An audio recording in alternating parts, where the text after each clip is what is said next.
Hey guys, in this video I'm going to show you how to connect your Turtle Beach Stealth 600 to your Xbox One. If you find this video helpful, please consider to like this video and subscribe to my channel.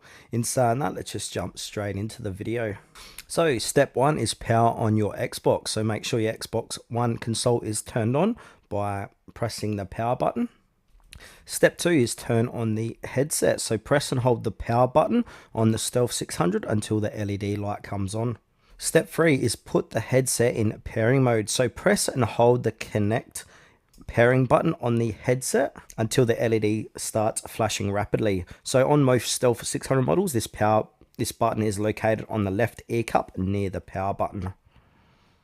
Step 4 is put the Xbox One in pairing mode as well. So on your Xbox One console, press and release the pair button. So on the Xbox S or X, it's on the front next to the USB port. On the original Xbox, it's on the left side near the disc tray, as you can see in this image here. The Xbox logo light will start flashing once you've successfully done this. Step 5, just simply wait for the pairing. So the headset's LED and the Xbox console light will turn solid once pairing is successful. Also, you should see headset a sign notification on your screen. Now, step 6 is simply test the headset. So speak into the microphone to test chat audio, adjust your volume using the dials on the headset. So this is chat, game, mix, and volume wheel.